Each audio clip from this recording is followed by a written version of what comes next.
Hi and welcome to our journey with Jesus as he approaches the time of his crucifixion. In the Gospels of Matthew, Mark and Luke, they record the disciples' preparation for the Passover on the first day of the Feast of the Unleavened Bread. So let's start off with Mark chapter 14, verses 12 to 16. And on the first day of the unleavened bread, when they sacrificed the Passover lamb, his disciples said to him, "Where will you have us go and prepare for you to eat the Passover?" And he sent two of his disciples and said to them, "Go into the city, and a man carrying a jar of water will meet you. Follow him, and wherever he enters, say to the master of the house, 'The teacher says, where is my guest room, where I may eat the Passover with my disciples?' And he will show you a large upper room, furnished and ready. There, prepare for us." And the disciples set out and went to the city and found it just as he had told them. And they prepared the Passover. The Gospel of John continues. Now, before the feast of Passover, when Jesus knew that his hour had come to depart out of this world to the Father, having loved his own who were in the world, he loved them to the end.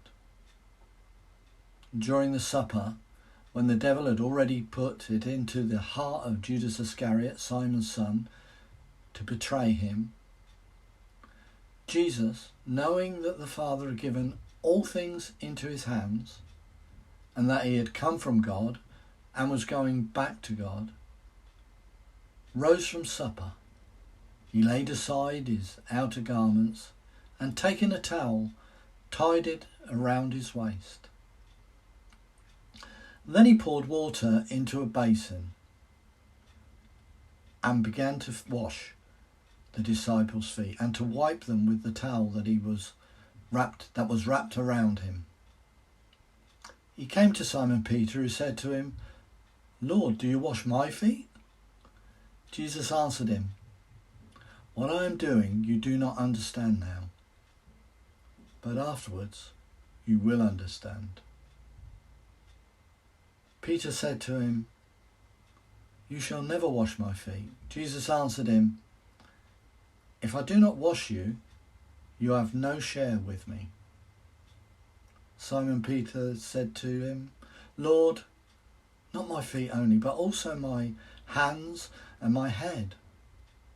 Jesus said to him, "The one who has bathed does not need to wash except for his feet, but is completely clean. And you are clean, but not every one of you." For he knew who was to betray him. That was why he said, "Not all of you are clean." When he had washed their feet and put on his outer garments and resumed his place, he said to them, "Do you understand what I have done to you? You call me teacher and Lord, and you are right, for so I am. If I then, your Lord and teacher, have washed your feet, you also ought to wash one another's feet. For I have given you an example, that you also should do just as I have done to you. Truly, truly, I say to you, a servant is not greater than his master, nor is a messenger greater than the one who sent him. If you know these things, blessed are you if you do them. I am not speaking of all of you. I know who I have chosen. But the scripture will be fulfilled. He who ate my bread has lifted his heel against me. I am telling you this now, before it takes place, that when it does take place, you may believe that I am he. Truly, truly, I say to you, Whoever receives the one I send receives me, and whoever receives me receives the one who sent me." After saying these things, Jesus was troubled in his spirit and testified, "Truly, truly, I say to you, one of you will betray me." The disciples looked at one another, uncertain of whom he spoke. One of his disciples, whom Jesus loved, was reclining at the table at Jesus' side. So Simon Peter motioned to him to ask Jesus of whom he was speaking. So that disciple, leaning back against Jesus, said to him, "Lord, who is it?" Jesus answered, "It is he whom I will give this morsel of bread when I have dipped it." So when he had dipped the morsel, he gave it to Judas, the son of Simon Iscariot. Then after he had taken the morsel, Satan entered into him. Jesus said to him, "What you are going to do, do quickly." Now, no one at the table knew why he said this to him. Some thought that because Judas had the money bag, Jesus was telling him, buy what you need for the feast, or that he should give something to the poor.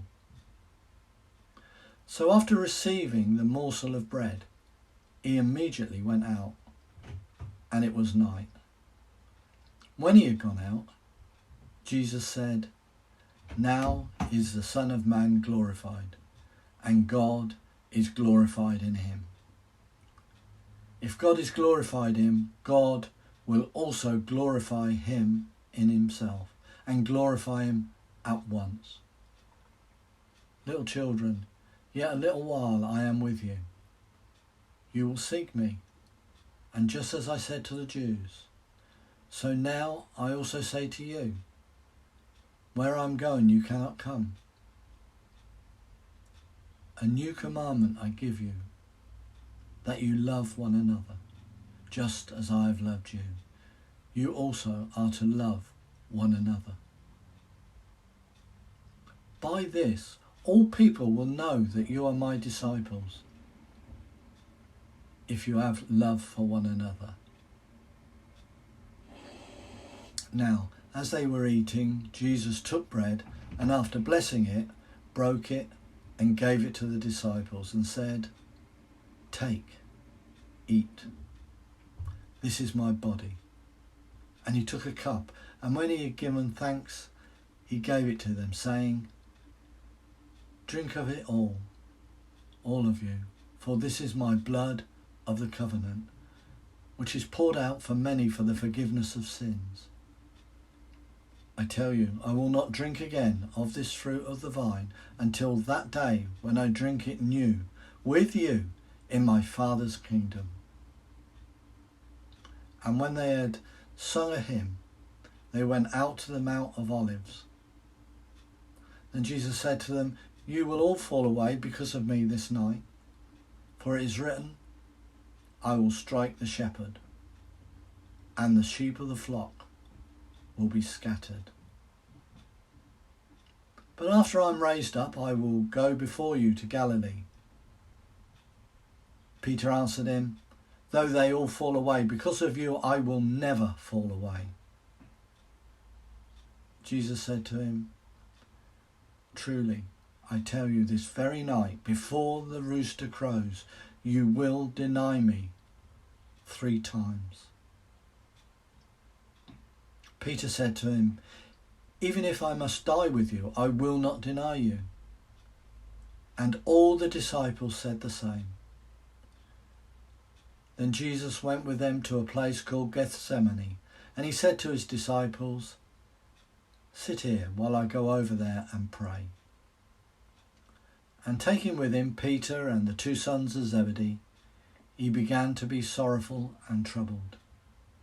Then he said to them, "My soul is very sorrowful, even to death. Remain here and watch with me." And going a little further, he fell on his face and prayed, saying, "My Father, if it be possible, let this cup pass from me. Nevertheless, not as I will, but as you will. And he came to the disciples and found them sleeping, and he said to Peter, so could you not watch me 1 hour? Watch and pray that you may not enter into temptation. The spirit indeed is willing, but the flesh is weak. Again, for the second time, he went away and prayed, my Father, if this cannot pass unless I drink it, your will be done. And again he came and found them sleeping, for their eyes were heavy. So leaving them, again he went away and prayed for the third time, saying the same words again. Then he came to the disciples and said to them, sleep and take your rest later on. See, the hour is at hand, and the Son of Man is betrayed into the hands of sinners.